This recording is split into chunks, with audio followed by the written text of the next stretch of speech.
welcome to the Couchboard podcast. My name is Colby. I'm here with Jordan and Max. We are the regulars on the show. Today we are discussing our ranking of the Star Wars movies from first to last.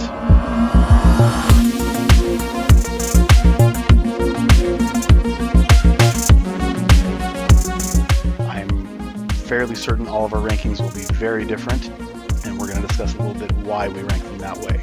So, without further ado, who would like to begin with their list? Let's start with Jordan. Wow.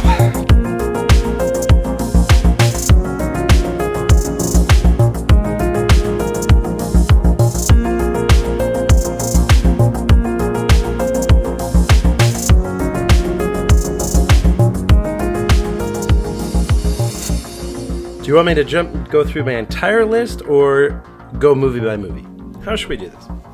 Do just like your top. Let's go like with your top three for starters. So why don't you just take us through your top three? All right, top three. Here we go. Mostly with the original trilogy. Episode 5 first, then episode 6, then episode 3. Oh, interesting. Yep, I feel like I have to rank it that way. Because if you don't like the original trilogy, then you're not a true Star Wars fan, is kind of how I feel people look at you. and I'm a huge fan of the prequels. And I heard it once explained that everybody's a fan of what they grew up with.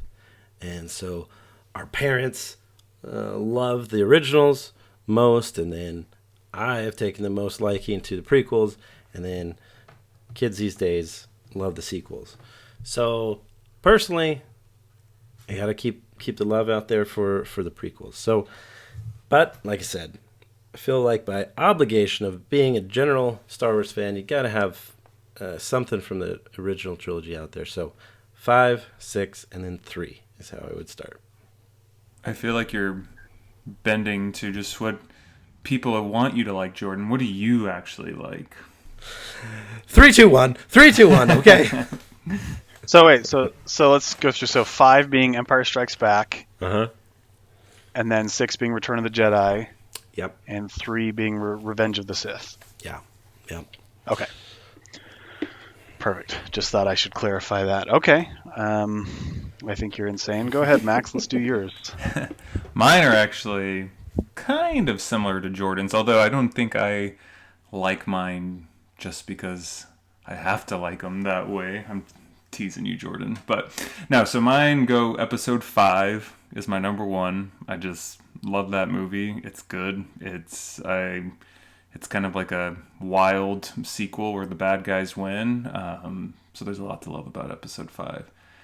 And then episode 4, sometimes I feel like episode 4 doesn't get enough love. Like, I just think like it's the one that starts it all off. Like, it's a really fun story. You get these great characters, like a good ending to the movie with blowing up the Death Star. So I really like episode 4. And then coming in at number 3 is good old episode 6, which is a great movie, but of all the original movies in the original trilogy, it's just got some stuff in it that just isn't my favorite. But I do love how it resolves that trilogy and has like a great ending to the storyline. I just think there's some dumb stuff in that movie that holds it back from knocking out the other 2. So those are my top 3. Okay. That's respectable. Respectable. Mine is actually very similar to both, except I don't have a prequel movie in there because I'm human. So my top one is Empire Strikes Back, episode 5. That seems to be unanimous between us. It was kind of the movie where the Star Wars universe came into its own, and some standards for the world building as a whole were set, which I think is one of the reasons it's one of my favorites. My second favorite is Return of the Jedi, episode 6. For the same reason, I guess, because episode 4, A New Hope, is my number 3.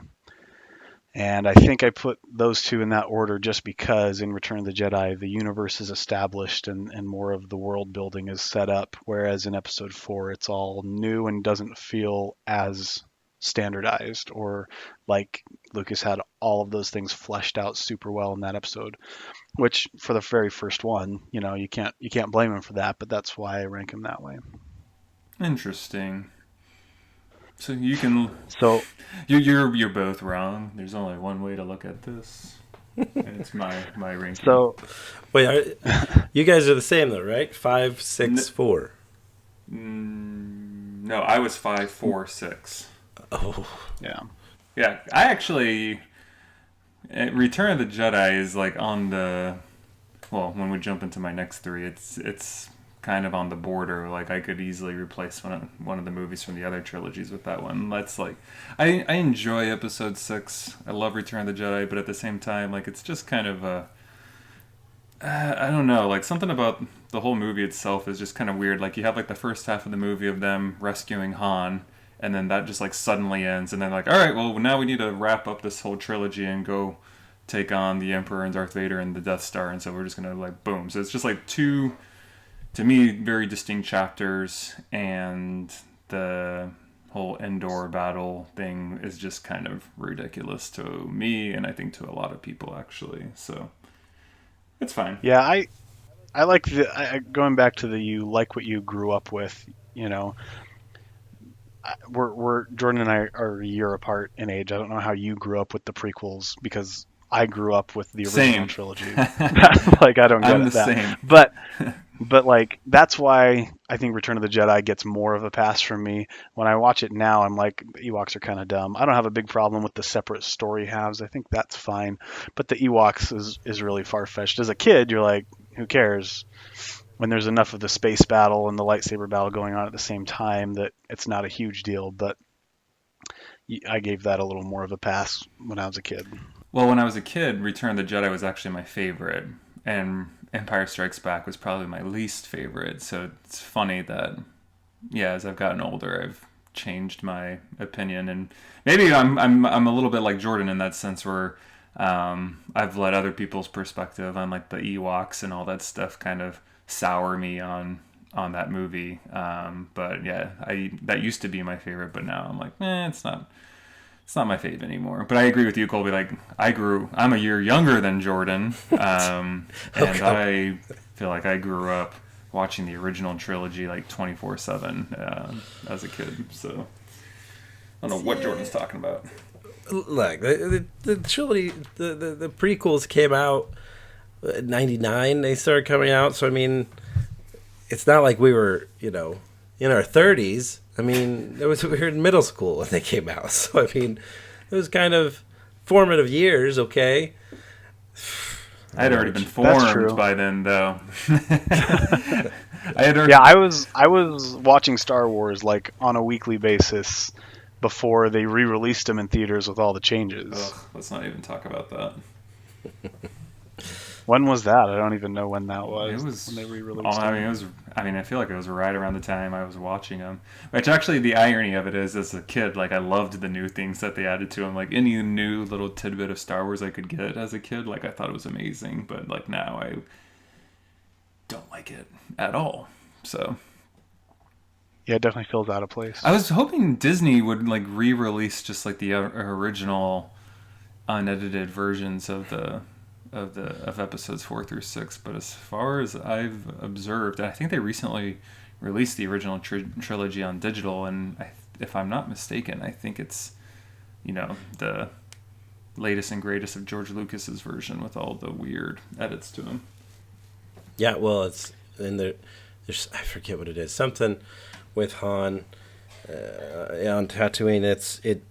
There's another tweak to it. It's not like the previous releases. Huh. Yeah. What's different? Is it when he shoots Greedo under the table? Yeah, it's something. I think that's probably the biggest change, and I'd have to go look it up because it's just so subtle. But I think it has to go back to the order or what was said. Oh, it was a translation of what Greedo said. I forget what it was. It was something so subtle, but if you play them all side by side, you see it. But it's ridiculous. Long story short, so yeah, whatever. Yeah. Okay, well, let's move on. Jordan, last words? Oh, nothing too much. I mean, I honestly, I could go back and forth with 5 and 6 as being 1 and 2. I feel like 6 gets a lot of hate because of the Ewoks, but you know, I don't see it. I don't care. It doesn't. The Ewoks don't make it a worse movie for me necessarily. But as far as what Empire Strikes Back, and I haven't looked backwards, but the storytelling in Empire Strikes Back, where the team sort of splits up and goes two separate ways. I mean, that's been reused. It's kind of the gold standard for a trilogy, storytelling. Like, I mean, we've seen it even down to like Toy Story 2, like followed that formula as well. I think it really did something for storytelling in movies that we hadn't seen before. And like I said, maybe that had been something that's been used before, and Lucas reused it. I don't know, but it seemed to set a new bar for how a trilogy could be laid out, and so 5 takes the cake for me. I'm just surprised you guys aren't giving more love to A New Hope, because I think that movie is pretty darn close to perfect as a movie can get. I mean, obviously 5 is the gold standard, but Episode 4 is... I don't really have any major criticisms of that movie, and I hear Colby's thoughts on, like, the world wasn't set, but it's like, yeah, you gotta start somewhere, and you gotta, like, build up to it, and I think it fills that role extremely well, and it's just a solid movie from start to finish. So you're both wrong for not putting that higher up on your rankings. Well, A New Hope for me and Jedi and Return of the Jedi are they're pretty neck and neck. And it's just the world building thing and the fact that Luke is kind of a whiny girl, but other than that, like it's definitely up there. So they're pretty neck and neck. It's just that Return of the Jedi has kind of more of the Star Wars actiony stuff on a bigger scale, I think, which makes it more of a spectacle. But definitely Episode 4 is neck and neck there. Episode 4 is my next one, is rank number 4 for me. So, I mean, I do like it, and I think you could probably leave it as a standalone film. I think that could be if no other movies had to happen. Yeah, there could be some, questions still, but if that was the only movie made, yeah, I think it would be a good movie by itself. So, no, I do like A New Hope, but look, you got to get the prequels in there. So, what are you going to do? All right, Colby, push us ahead. Okay, the one thing I will say about A New Hope before we move on to the next 3 is that Chewie didn't get a medal, which is awful and xenophobic, so that's why it's lower. Oh yeah, I mean that had to be corrected at some point, right? I don't know why George Lucas in the re-release didn't, CGI put a medal around him already. I mean, Lucas, what were you thinking? All right, so moving on. Let's go back to Jordan. We already know your number 4 is Episode 4. Take us through the rest. Yep. So from there, I would go Phantom Menace. For oh my gosh, number 5. This is a joke. You're a joke, Max. Disconnect him from the conversation. Listen, all right, keep going. Phantom Menace. People can say everything they want about kid actors and how they ruin the movie and how Lucas is a terrible writer, but you know what? Darth Maul was probably the best villain in all of Star Wars in any trilogy. No. He's fantastic. He's cool looking, but he's not the best villain. He was sinister and scary and all based on looks. And in the movie for like 5 minutes. Yeah. That's all it took to make him incredibly memorable. To say he even comes close to Darth Vader is a joke. I mean, don't get me wrong, I love Darth Maul. He's cool, but that's it. He's like cool. I wouldn't say he's an amazing villain. Look, obviously Vader's Vader. I mean, Vader's huge. Vader is everything to all of these movies. But as far as the villain that was the most impactful, I'd have to stand by Darth Maul. I mean, who else do we have? Dooku, General Grievous, Boba Fett, Jango Fett. I mean, there's no one else that really is like, something you've never seen before, but that fits that really does pull you into the movie like Darth Maul did. He was fantastic. Look, I know the rest of episode 1 people like to criticize, but I liked it. I liked the podcasting. You get a great video game out of the podcasting. Pod racing. Yes, pod racing. We're podcasting. But you do get a great video game out of that. And what else? I mean, you get some good saber fights. The idea of apprentices is born out of that. I mean, that was great with Qui-Gon. I just love episode 1. So that's my number 5. And then episode 2, Attack of the Clones, is my last in this set of 3, only because all the other movies that follow I don't like, so you got to put 2 above them. So that's the order I go in: A New Hope, Phantom Menace, Attack of the Clones. Okay. Suddenly, so many of our discussions on GroupMe make a lot more sense. Let's go to Max, and then we'll cover some more. So my number 4 is episode 3, Revenge of the Sith.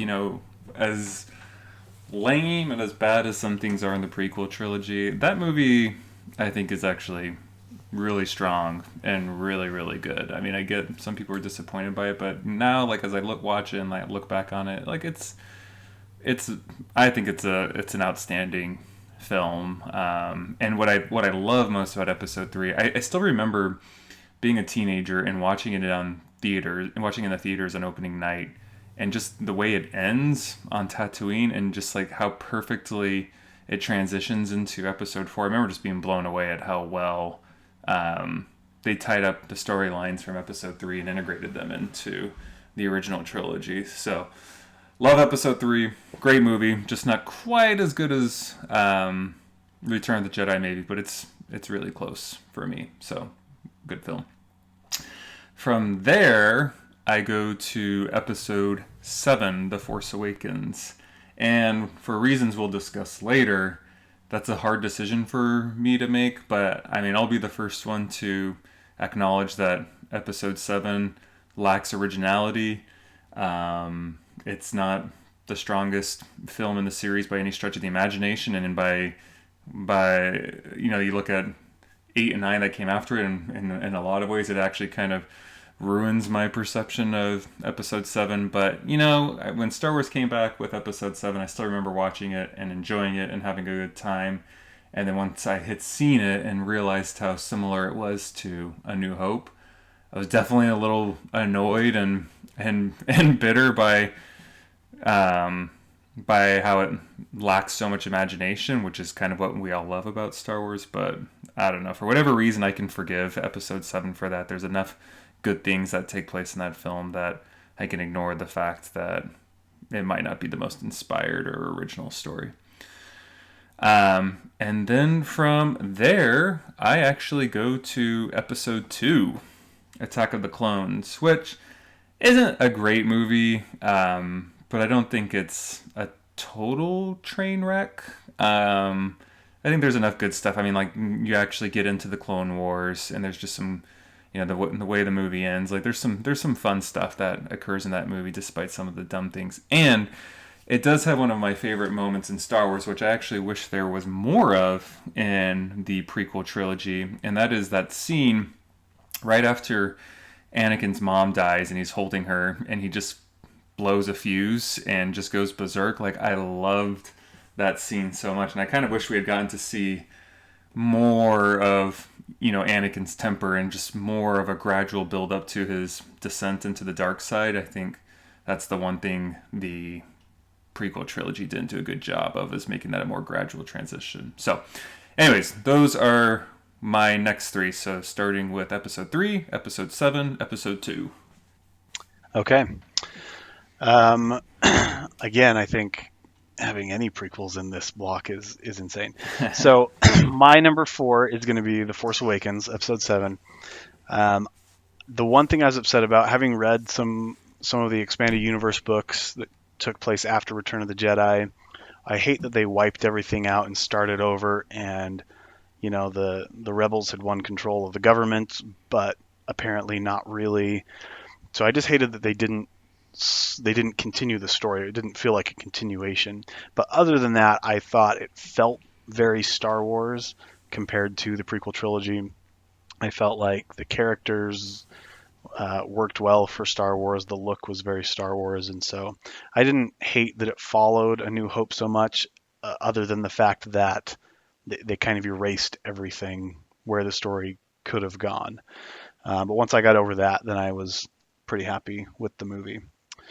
Um, then my next one, you guys are going to hate me for this one, is Rogue One. Number 5 is Rogue One. And for a lot of the same reason, the nostalgia feel, just the universe, the look, was very Star Wars and brought me back to when I was a kid watching the movies. And so the characters were, forgettable, not phenomenal, but just the overall feel of Star Wars, especially with the Vader scene at the end, was just awesome for me. And coming in at number 6 is Rise of Skywalker, the most recent one. There are some huge flaws with the movie, but all in all, given what they had to work with, I feel like it was better than the other Star Wars movies to me. I didn't hate everything that happened in there. I didn't like that they shoved so much into a small time span, and they didn't explain a lot of things that kind of just cropped up out of nowhere. But given what they had to work with, it wasn't awful, I feel. Boo! All right. Yeah. Yep. Well, let's discuss. I'll get into episode 9 later, but there's not words to describe how much I dislike that movie. Yeah. It'll come later because it's at the bottom of That's exactly right. I mean, it is so far down on my list. I've just never... So bad. Oh my gosh. Well, I'm sure Jordan has it down on his list too. But so here's my plug for it. So and all of the sequel trilogy as opposed to others is that you can watch it and some of the things are dumb, but it doesn't pull you out of the movie. When you watch Phantom Menace, when you watch Phantom Menace, you feel like you're watching actors. It's like bad theater. Like it's unwatchable. Most of the prequel trilogies are just bad acting, so it pulls you out of the story. You don't even feel like you're watching Star Wars, which is why I ranked Rise of Skywalker above. Like I said, I know it has many, many, many flaws. It's far from perfect. I was not ultra satisfied with it, but in the ranking, it definitely goes above any of the prequels for me. See, I can forgive bad acting. I can't forgive bad storytelling, and that's my biggest problem with the sequel trilogy. Is the storytelling is such a mess that's like, who cares? Like, if you have good actors, like if the whole story arc is just a train wreck, like I just can't care. And I think I will give Jordan a couple points here where he likes the prequel trilogy. I mean, like, it is what it is. Like, George Lucas did find a way to spin an original storyline together that wasn't very similar to the original 3, and yet it tied in with the original 3. And yes, I totally agree with you, Colby. The acting is subpar at best, except for Ewan McGregor. He did an awesome job as Obi-Wan, but Ewan McGregor is really the only good part of the prequel trilogies, in my opinion. Even Liam Neeson seemed like he phoned it in a little bit. What about Yoda? What about Samuel Jackson? This party's over. Shaft. Like, I don't know. He wasn't awful, but I feel like he's fine. Didn't super fit. He's neither. He's forgettable. Yeah. Go ahead, Jordan. I want to hear you. Look, everybody loves to trash the prequels, but it goes in to the context of the times, right? Like, you have to, if we made fun of the original trilogy for using puppets and X-Wings on strings, as much as people made fun of CGI in the prequels, like that everyone would hate the original, just as much, but it's like it's just not as criticized as much because it's not as fun to criticize the original in my eyes. It's they're just the whipping boy, or the prequels are, because it just that's what everybody does. But I think there's a lot of redeeming qualities from them that I just didn't see in the sequels or these offshoots, the Star Wars stories. I mean, I can, and I'll get into the next rankings. I have the Star Wars stories, Rogue One and Solo, higher than most of the sequels, just because they're making original stories based on the original trilogy that was already made, and it does feel original, right? Like Rogue One, it does feel original. Well, I don't really like it. There's a lot of things I didn't like about it. The Vader part at the end was probably the best part of that scene, because it again tied things back to the original story, and it fit because it happened before the original story. But the sequels kept trying to tie back to the original story when that was just in the past, and they didn't have to, right? They should have made like a new story using Star Wars elements. And so it just, I don't know, it just didn't flow for me with the sequels like the prequels did. So, I get it, like the sequels are new and fresh, and like it's now being produced by the biggest movie company in the world, and you should have top of the line actors, and you should have top of the line CGI, and so you do, and you should also have top of the line story, but there's just no real storyline that really arcs across the three movies, and that's just what, I don't know, I just rubs me the wrong way about the sequels, because they just don't tell a good story. They just tell repeats of the original trilogy, and it's just, I don't know, just not my cup of tea. I do like the sequels more than the prequels, but I completely agree that they really messed up big time by not having a good story layout going into it. It just feels very haphazard. Or any plan at all. Yeah, and they're telling conflicting stories going in conflicting directions and end up actually going nowhere. Right. It just felt like they were just bowing, trying to make fans happy. Right. As soon as Episode 7 came out, they looked at all the critiques and tried to adjust. And I'm sure it would be ludicrous for them not to have an idea of where 7, 8, 9 are going to go from the beginning.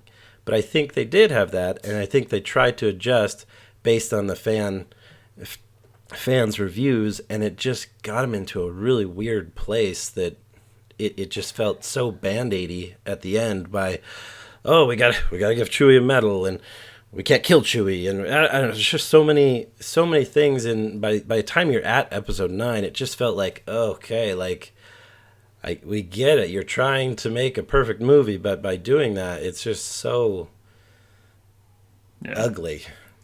Yeah, my whole, and that's why, I mean, if you look at my rankings, I actually have a lot of the prequels ahead of the sequel trilogy. But Episode 7, I give it a pass on that, because I feel like Episode 7, you can hate the sequel trilogy all you want, and you can hate Episode 7 for not being super creative or original in its storytelling. But it did seem to be setting up like some really good building blocks for Episodes 8 and 9, and I was very intrigued to see where they could take Star Wars after Episode 7. Like, I was like, well, it's fine. Like, like maybe it was a little bit unimaginative, but what we do have after Episode 7 was done with some really interesting storyline and character going on here. Yeah, I think episode 7's my next on the list, because it does bring a breath of fresh air, back, and it is nice to have Star Wars again, right? And that just having that does boost it above some of the others. But overall, I did feel like it was a pretty much a repeat of episodes 4 and 6. But what are you gonna do there? Right. Anything else to say about this second round? No, I think we've done a good job of covering it. So let's move into the next. I guess we have, what do we have, 5 left now?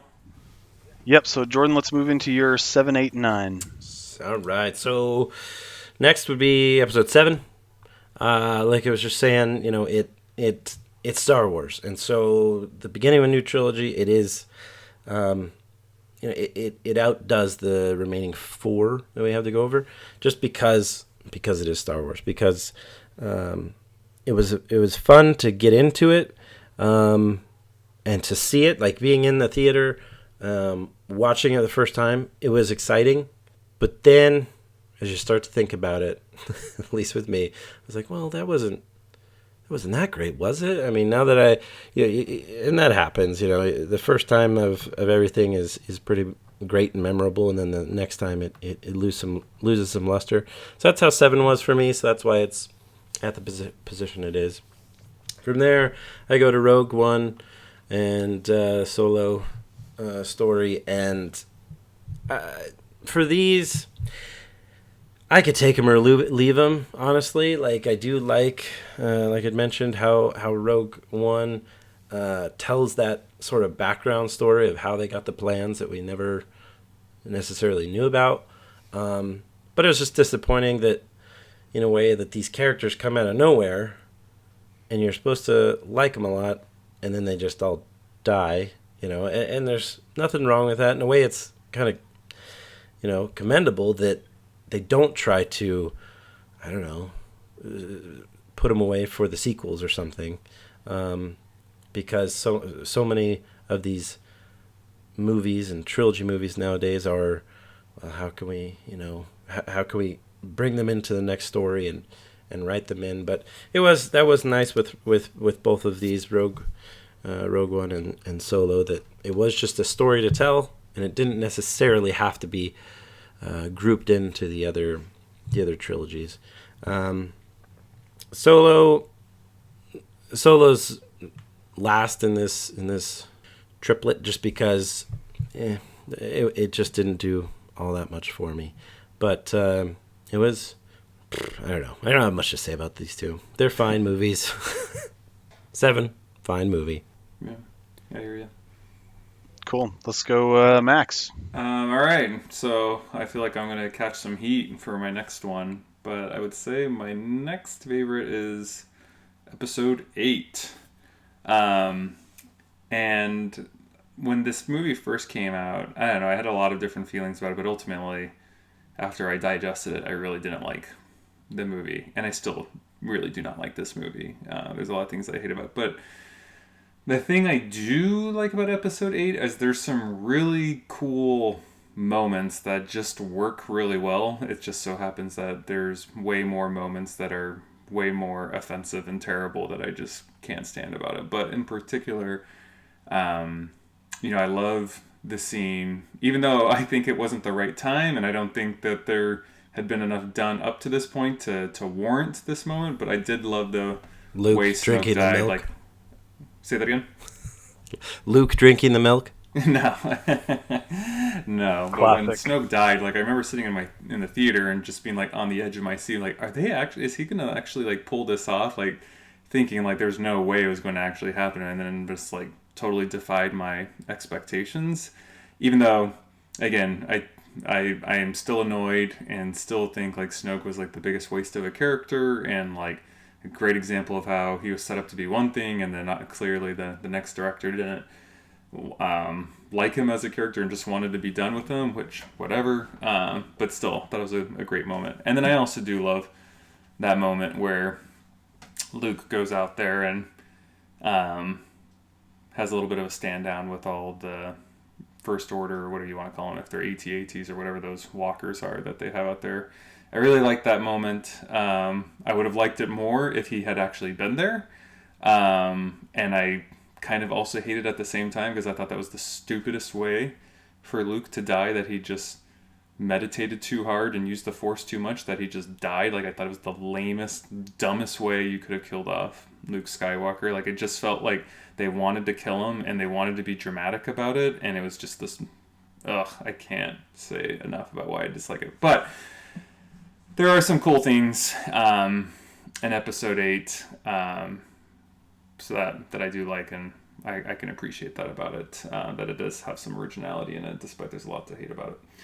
After that, I'm actually in a similar boat as Jordan. I'll have Rogue One come up. I think Jordan summarized my feelings a lot on the movie. That I mean, the only thing is I didn't actually like any of the characters in Rogue One. I thought they were all stupid. Like I didn't like the main heroine of the movie. She was just like too grouchy, too much of like a chip on her shoulder. Like, and I still don't even know why she's so angry at the world. I hated the droid that was like way too heavy-handed with the comic relief, and just like the there's seriously no one I cared about in that movie. So when they all died at the end, I was like, fine, whatever. I don't care about any of these people. So that's Rogue One for me. Yep. And then next I have Solo. That movie, I had the lowest expectations for it, and it was definitely better than I expected. But it's just like one of those movies, like, I don't need it. I don't care about it. Like, I didn't dislike it, but I really also don't have any desire to ever go back and watch it again. So it's just is what it is. So those are my next three. Cool. So my number 7 is Solo. Um, I again, which is the common theme of usually why I like them and don't, is it felt Star Wars. It was a much smaller scale story than we're used to seeing for a Star Wars movie, but it did still feel Star Wars. I had some other genres in there that were fine, whatever, okay, take it or leave it, but it did feel Star Warsy, and I just think Donald Glover was like amazing as Lando. Like if you were going to pick another actor to play Lando, I think that was perfect. I loved how he did Lando. He even had the mannerisms down well. But yeah, it felt Star Wars. It was good that way. My number 8 is Episode 8, The Last Jedi. Again, definitely some big grievous mistakes in there, but all in all, it was a little more original than Episode 7. It definitely felt Star Wars. Luke was finally back in it, which was great, even though he was kind of a Debbie Downer for a lot of it. Um, but other than that, I thought, and the dumb stuff that we all talk about, Luke dying, Leia's Mary Poppins thing, Ugh, forgot about that. I didn't even basically include that the in my fact that, rant. yeah, yeah, the fact that it really took the story backward instead of forward. All that stuff was really a letdown. But all in all, I mean, it looked and felt like a movie in the Star Wars universe. Another pet peeve I have is that Poe is way too good of a pilot. Like Luke was a freaking Jedi, so he could see things before they happen. Poe's not, and Poe's like doing things in an X-wing that no one's ever been able to do before. So that kind of bugs me. But But it's black. right, but it's a black X-wing, so it's cool. Oh, does he have a black Um, X-wing? I don't know if I knew that. Yeah, yeah. it's like black and orange. Yeah. Yeah, so that kind of bugged me because the space battles are a big, I think probably my favorite. The piloting is one of my favorite part of Star Wars, and so that kind of bugged me that it was so unrealistic that he was so much better in doing these insane things that are not possible. I mean, Star Wars has never really followed space physics, but they just threw it out the window in that movie with Poe flying. So um, that's my number 8. Number 9 is Revenge of the Sith. Huh. Out of all of the prequels, it is definitely the best. I'll watch it and it won't hold my attention until the end. The writing is terrible, but I can still watch the end because the emotion is there when Ewan McGregor carries the whole conflict scene at the last battle with him and Anakin. That part I love. The music is phenomenal in it and really makes that moment. The rest of the plot in that movie I feel like is pretty forgettable.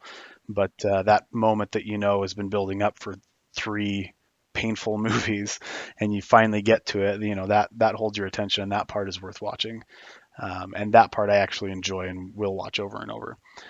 Hayden Christensen gets better in this movie, but still not good. And we still count on Ewan McGregor to carry it. But I can't stress enough how much I actually do like the end. And that's one of those times where the good story can cover up the bad acting and make it good. That doesn't happen very often for me, but it did there. So those are my 7, 8, and 9. See, I disagree. I think episode 3's story is actually pretty good because not only do you have, I agree with you, the ending is outstanding, but like the whole like rise to power for like the Emperor, like the whole killing of like the Jedi, like I don't know, I felt those things were all really well written parts of that movie. The only thing that I really have a big criticism with on episode 3 is how Anakin within 2 minutes goes from wanting to stop the Emperor to going into the Jedi Temple and killing a bunch of kids. Like it was way too sudden, way too fast. So that part of the storytelling I thought was pretty poor. But the rest of it I thought was pretty solid, pretty well done. I think the story is fine in the rest of it. It's not a bad story, but it can't be made good by its presentation. The acting is bad. Anakin, just like you said, I agree with that. I think that's dumb. When all these Jedi go to confront Palpatine, and they just like fall over and die without even attempting to defend themselves. Just so bad. Yeah, so bad. That part was dumb. I saw a meme. It's like to be fair, you can't really prepare for a guy to jump up from the sitting position and do a 1260 and cut you all in half. So it's like, unless you're a Jedi and you can see slightly into the future, but whatever. But he's a stronger Sith, Colby. Okay, stronger than all of them. Look, I don't know. There's two Sith, and there's like 1,000 Jedi. So if you divide their powers, then Palpatine has at least 50% of all the power of the Sith, and these 1,000 Jedi have just little decimals of Jedi power. So, come on, it's science. I disagree. That's why the Sith operate incognito in their cloak and dagger plots. I don't know. I thought it was super silly. And the same thing happens in Attack of the Clones, which we haven't gotten to, but that's my next one, number 10. When the battle scene in the arena on Geonosis or whatever, like it is choreographed so poorly. Like they're just swinging their lightsabers around like they're not even doing anything, just standing around like, this might look cool, I'll do this. There was just no rhyme or reason to it. It made the Jedi look really dumb, I felt like. And then that scene in Revenge of the Sith just made them look so pitiful. On Geonosis, right? In yeah, Attack so of the like Clones. But not, yeah, so the Jedi come and stop the whole thing, and then the battle droids come in and they're fighting in the arena. Yeah, they're just deflecting. Once they leave the arena, it's not as bad. But yeah, they're just standing around waving the lightsaber like, I don't know where the droids are going to be. I'm just going to wave this around. It looks kind of cool, and I'll do this. And it was like bad actors doing bad choreography without any idea of how this battle is actually working. Yeah. No, I mean, that's true. And, if you see behind the scenes stuff, they're just completely on a green screen with a group of people. They are just swinging their sticks around. So I mean that makes sense. But on Kashyyyk with Obi-Wan and Anakin, I think that's a very redeeming lightsaber fight. I think that obviously it's long, but it really pulls you into the story, into the fight, the pain between these two friends. I'm going to super nerd out on you a bit. Kashyyyk is the Wookiee planet. Oh, I said... So you must be talking about something different. Not Kashyyyk. Are you talking about the last battle in Revenge of the Sith? Mustafar? Mustafar, that's it. The lava one? Yeah. Yeah. Okay. And Yoda's lightsaber fight on Kashyyyk, yes. That's what I was referencing. Okay. I figured. All right, let's get these bottom ones knocked out. Jordan, go. 8 and 9. I do, after hearing Max talk more about 8, I could bump that up to above Solo or Rogue One, because I don't know. 8's hard. I mean, 9 is definitely the last of every Star Wars film ever made or to be made. But 8 could go up, just because it didn't. Yes, it started to stray from the story put out there in episode 7, but it was savable. I thought it was savable into 9, but then 9 just fell apart. 8, I don't know. It had good things, but it also had a lot of fanfare. I didn't expect to see Yoda pop up, but he did, and it's like, oh, okay, sure, that's fun. But I didn't need that. I don't think the story needed Yoda there at all. I don't know if I think it's such a bad thing, though. Do you, that Yoda showed No, up? I don't think it's a bad thing, but it wasn't like... It just, to me, just did nothing necessarily for the story. It was a little comedic relief, but nothing that... I mean, yeah, I guess Luke was going to go burn the books, and he did. But again, like, there wasn't much to the books, and I guess the only way we know that is if Yoda said, "Yeah, they're just books. Who cares?" I don't know. It was a fine story, and I do think of any of the fights we saw in any of the sequel movies, the fight, if you could call it that, between Ben and Luke in front of the AT-ATs, that was probably the best one. Everything in 9 was just a bunch of going back to flips and just kind of aiming for each other's lightsabers, and it just wasn't very fun. 7 was just like, any lightsaber fights in 7 was just like, come on, how are these two noobs fighting against supposedly a Sith? Like, it just didn't feel right. And then, as far as saber fights go, I think 8 took the cake. So I could bump up 8, but because it's a sequel, I won't. And then 9, I think we said enough about 9. It's just not my favorite by far. It just didn't do anything. Colby, you mentioned in the theater, you were really loving it. I was literally falling asleep in the theater. I wanted it to end, and it felt like by the end it was like, I have to stay in this theater because this is a Star Wars movie, and that was it for me. I didn't really have any great feelings for it leaving the theater after seeing it, and after continuing to think about the story and things, I just continued to hate it and pick it apart with more hate, just like Anakin. All right. Good critique. Max. All right, so number 10, was it? Yeah, number 10 for me would be episode 1, Phantom Menace.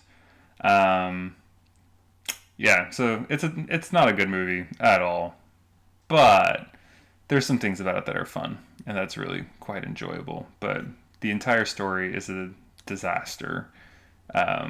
Most notably, the fact how Anakin somehow accidentally happens to find his way into whatever Trade Federation ship and just like accidentally figures out how to shoot missiles or whatever you want to call them into like the one place in the ship that will blow it all up, and then figures out how to... Oh my gosh, I can't even begin to... The midichlorians, okay, Max, they helped him. Yeah, when there's that whole thing... I actually don't have a problem with midichlorians. That I know a lot of people are really upset that was introduced to the universe, but whatever. But yeah, those must have been helping him out there. So again, terrible movie. And Jar Jar Binks, we haven't talked about Jar Jar Binks, which is probably for the best. There's nothing else we need to say or can say that would change anybody's minds on that character. But yeah, so that's episode 1. And then in dead last, I have episode 9, which, to be honest, I've only seen it once. I just bought it digital, and I'll be watching it with my wife sometime this week, so I'm curious to see if I dislike it as much the second time around as I did the first time around. But yeah, in that movie, I was really... because I was really upset about episode 8 and was hoping that, somehow they'd find a way to right the ship with episode 9 and end it on a good note. And it was just interesting to me to watch it because like it was very obvious to me that, and I love J.J. Abrams. I think he's a great storyteller and director, but man, he messed up on that one. I think he was trying so hard to undo all the things we hated about 8, and then end the storyline and do all that successfully. I just don't think there's any way that he could have done that. And I think it is what it is. Like, episode 8 did a lot of things wrong, but I mean, what was done at that point, and like you just kind of have to lean into the direction that 8 took the franchise in, and I don't think that was done. But the whole last 30 minutes of that movie were just such a train wreck for me. And like, could someone explain to me, was that actually the Emperor, or was that a clone of the Emperor? I mean, like, what was that? And like, I still don't understand what he was. I think they've come out since and said it was a clone. Okay, so they say he's a clone. Like, how did we not know that in the movie? Or like Rey's lightsaber, like, or Luke's original lightsaber, how did she get it back in one piece? Like, that wasn't ever explained. Jordan was spot on with like Chewbacca was dead and then he wasn't dead. It's like, wait, what's going on here? The Sith guys like sitting in the audience like chanting was just absurd to me. And then you've That got, was funny. oh my, Where did these people? Who are these I people? don't know. Like, It doesn't make any sense. And then you've got Ben, or whoever we want to call him, like gunning down everyone, and then we're teleporting lightsabers to each other and to do all these stupid things. And then, my goodness, like the how did it happen? She dies. He like brings her back to life somehow, and then she like kisses him, and then he dies. I mean, it's just like the biggest mess of a story. Oh my gosh! It could not have ended on a worse note. And at the same time, I was kind of grateful that it was all over, and it's just like, what's done is done. So, end of my rant.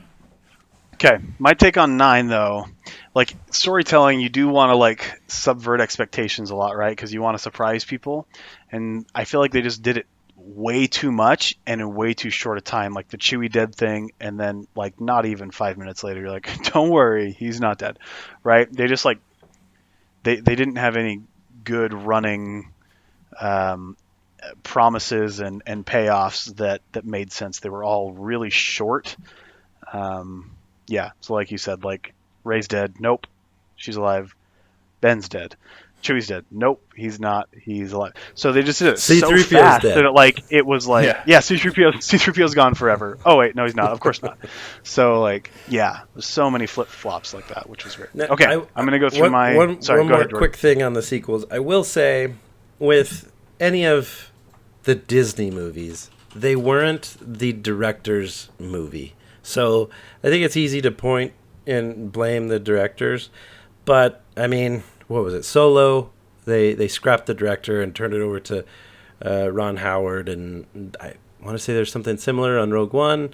And a lot of back and forth, with directors, with what was his name? Ryan Wilson, whatever it is. Ryan Johnson on episode Johnson, not Ryan Wilson. He's 8? Dwight. yeah. But with him being able to direct his own trilogy and stuff, so all of this is sort of the politics of Disney, I feel like, and I'm sure we'll never know the full story behind a lot of it, but I'm sure that the Disney Corporation drove the story, and they chopped up a lot of what we see as unsure directions in the movie. I can only assume that they had their hand in it.